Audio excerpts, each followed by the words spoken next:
Cooch Behar press ক্লাবে সাংবাদিক বৈঠক করলেন প্রমিলা বাহিনীর সংগঠন। এদিন নারী ও পুরুষদের সামাজিক, আর্থিক ও রাজনৈতিক ব্যবস্থায় সমান সুযোগ থাকা উচিত এবং অসংগঠিত কাজের ক্ষেত্রে মেয়েদের কর্মস্থান, মজুরি, সামাজিক নিরাপত্তা এবং সামাজিক নিরাপত্তা নিয়ন্ত্রণের জন্য আইন তৈরি করতে হবে। নারী পুরুষের সমান কাজের জন্য সমান বেতন নিশ্চিত করতে হবে সহ বিভিন্ন দাবিকে সামনে রেখে সাংবাদিক সম্মেলন করলেন প্রমিলা বাহিনী। এবং অসংগঠিত কাজের ক্ষেত্রে মেয়েদের কর্মসংস্থান, মজুরি, সামাজিক নিরাপত্তা এবং সামাজিক নিয়ন্ত্রণের জন্য আইন তৈরি করতে হবে এবং নারী ও পুরুষের সমান কাজের জন্য সমান বেতন নিশ্চিত করতে হবে। পিতামাতার জমির অধিকার পুরুষ এবং মহিলা উভয়ের জন্যই সমান হওয়া দরকার। সকল অবিবাহিত ও মহিলা নারীদের অগ্রাধিকার জমির ভিত্তিতে এবং তাদের বাসস্থান, পেনশন ও অন্যান্য সামাজিক নিরাপত্তার সুবিধা তাদেরকে দিতে হবে এবং স্বামীর জমি সহ সমস্ত সম্পত্তির স্ত্রীর অধিকার থাকতে হবে। কৃষক হিসাবে নারীদের স্বীকৃতি দিতে হবে এবং কৃষকদের সমস্ত অধিকার প্রদান করতে হবে। বার্ধক্য পেনশন এবং বিধবা পেনশন সর্বজনীন এবং শর্তহীন হওয়া প্রযোজ্য।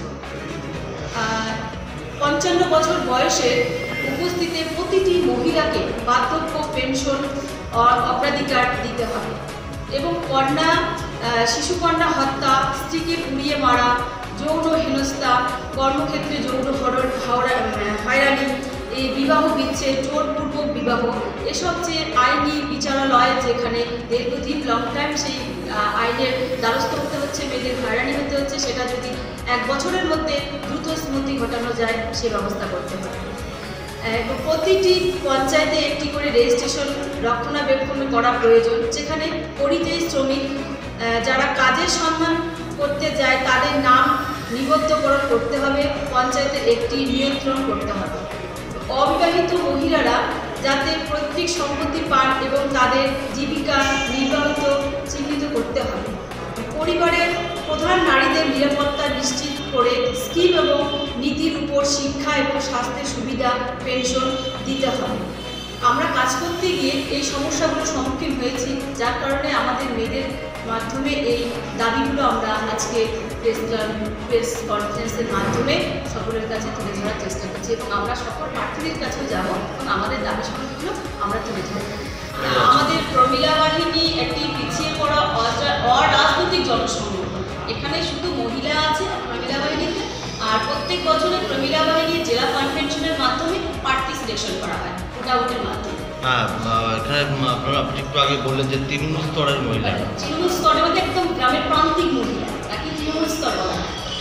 সেই তৃণমূল স্তরে মহিলাদেরকে নিয়ে পিছিয়ে পড়া একটা জনসংগঠন। আমরা দীর্ঘ 15 বছর ধরে কাজকর্ম করে আসছি মহিলাদের অধিকারের উপরে।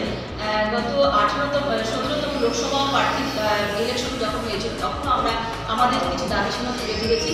এবছর 18তম লোকসভা নির্বাচন, আমরাও এবছর আমাদের দাবি সনদগুলো তুলে ধরেছি। আমাদের 12,000 সদস্য সংখ্যা আছে।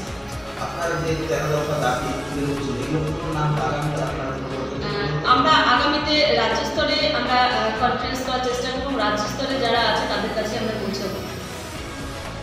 আপনারা আজকে থেকে প্রার্থীর কাছে যাওয়া শুরু করবেন? আজকে থেকে আমরা প্রার্থীর কাছে যাওয়া শুরু করছি, সকল প্রার্থীদের কাছেই আমরা যাব। আমার নাম সাজিদা পারভিন, প্রমিলা বাহিনীর কনভেনর।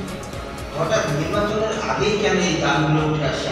আসলে নির্বাচনের আগে এই দাবিগুলো উঠে আসার কারণ হচ্ছে যেই লোকসভার প্রার্থী হিসেবে, যেই এমপি হিসেবে থাকুক না কেন, যে যারা যে পার্লামেন্টে যাবে, তো তাদের কাছে আমাদের দাবিতে থাকবে এই আমাদের যে প্রান্তিক মহিলাদের যে ডিমান্ড, প্রান্তিক মহিলাদের যে দরকার, সেই যাতে তাদের পার্লামেন্টের বিষয়গুলোকে চর্চা করে আইনিভাবে ব্যবস্থা করতে পারে, সেই জন্য আমরা এই দাবিগুলো তুলে ধরার চেষ্টা